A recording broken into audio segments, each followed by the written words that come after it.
All right, y'all. Today we're going to show you around a brand new RV resort, the Station in Madison, Florida. Now, this park just opened in early October, and we're glad to have stayed in a little bit and have an opportunity to offer you a sneak peek. There are 92 sites here, and if you haven't already made your winter plans, guess what? This could be the ideal spot for you. In this video, you're going to see the sites, pull-throughs, and back ends. We're going to show you the dog park where some other future amenities will be, and then we'll let you see our site so you can get a vibe. So let's get into it. So as you pull into the park, you will actually arrive to this trailer over here on the right. As of the shooting of this video, which is in November of 2023, this is where you would actually go to check in. You'll get all your paperwork here, and if the managers are not at the trailer, they have a phone number listed where you can call them and they'll come right up to meet you. As you make your way around, you can see that there are a handful of pull-through spots right here. These are really good for quick overnight stays. We have number 59, number 60, and number 61 all right next to each other. Again, great spots for quick overnight stays at this park. As we make our way around, you can see that we are going to come up to our back-end sites. Now, these back-end sites, as of the recording of this video, are mainly occupied by hurricane relief workers, which is fantastic. So Madison, Florida was actually hit by Hurricane Idalia pretty hard in addition to the surrounding areas. So the staff here are actually opening up these sites to hurricane relief workers, which I find to be very noble. So just to give you a quick rundown though, in case you're interested in some of these sites, this site where this Coleman is sitting is number 70. Next to number 70, we've got 71, where the Shadow Cruiser is here. That's site number 72, and so on and so forth. So we'll just let you see what these sites are looking like, and we'll also show you where the camp managers are as well.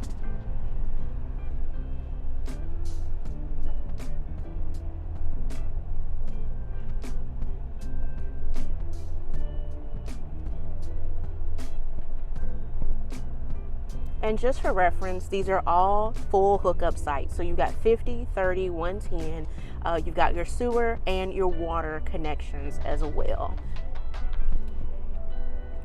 And all of these back-end sites do actually back up to a fence. The property is fairly secure. We didn't have any problems while we were staying here, and we were here for a month.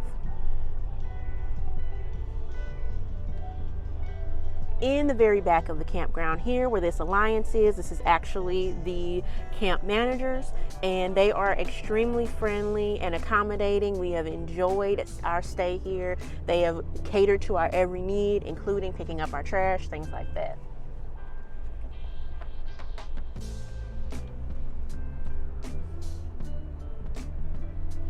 One other thing to note is they do have a couple of dog waste drop stations throughout the park that do come with bags as well. So now we're going to go ahead and show you some of the pull-through sites.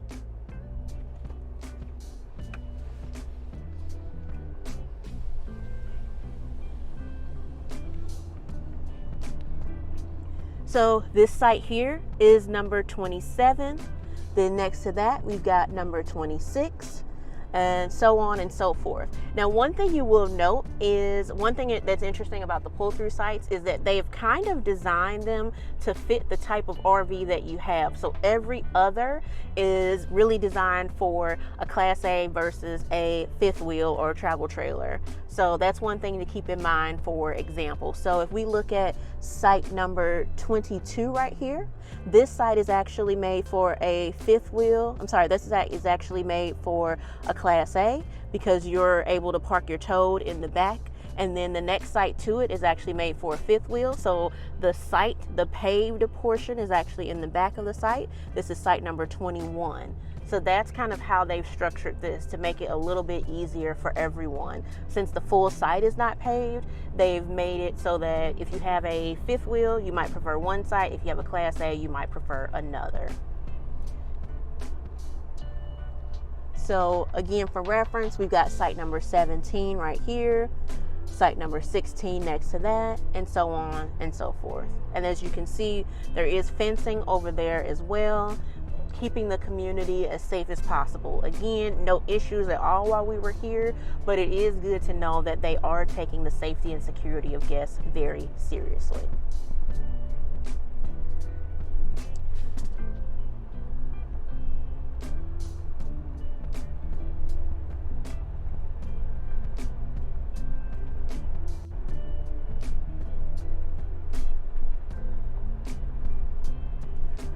Now, as I mentioned before, there are about 92 campgrounds within this park.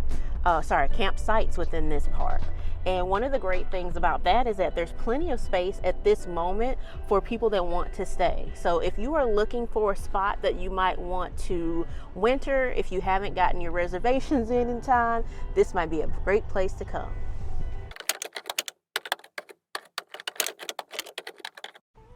So as mentioned, right now you check in at this trailer. Going forward, they will be adding in the check-in area right here, which will make it very easy for you to just come in and check in. What I understand is that they're also going to be adding a camp store here as well. So if you've forgotten any of your essentials, you'll be able to do that. You'll be able to pick up packages and all of that. Now, one thing to note about this park is with the time that we've stayed here, we have not been able to receive packages here at the park. You either have to go to USPS or go to a local mail service. The one that's here is We Pack and Mail in Madison, and they're very friendly, but they only have longer term rates. So that is one thing to keep in mind if you want to receive packages or anything of the sort. As we're making our way up here, we do have the dog park. Now, the dog park is fairly small, but there's not very many sites here, so there probably won't be too many pups enjoying this at one particular time. But this just kind of gives you an overall view of the dog park so that you can get a vibe for that.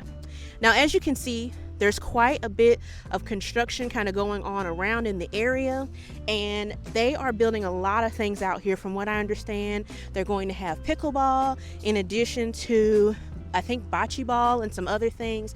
I would check the website for an updated camp map so that you can get an idea of what they're building out here. All right, y'all, and as we always do, we're going to show you our site. Now, this is site number 28. We're at the rear of the park, and this is a premium site. And what does a premium site come with, you ask? Well, a picnic table and a solo stove. A solo stove, y'all. So that means nighttime fires, no smoke, giggity. All right, so as you know, we have a 36-foot Jayco North Point and a F350 dually, and you can see we got plenty of space out in front of our rig, and we got space in the back, y'all. This site is spacious. When we talk big rig friendly, this one is certainly big rig friendly. Whew, getting caught up on my words a little bit. So you can see we've got plenty of good hookups here, plenty of space around our rig. What we love most about this site is it is an in unit, so it is very private. You can see from the hookups here, we got good gravity for our sewer. The water pressure was super solid, no adjustments needed there on our end. And then we do have the 50 and 30 amp hookups for the power as well. So we have ultimately really enjoyed our stay here, and you can see we got plenty of space between the rig and our truck, and we got some space in the back, y'all. This is heavenly, okay? So that's it, y'all. That's the review. If you liked it, be sure to hit that thumbs up button, subscribe to the channel, hit that notification bell, and until we see you again, be sure you enjoy staying in the RV.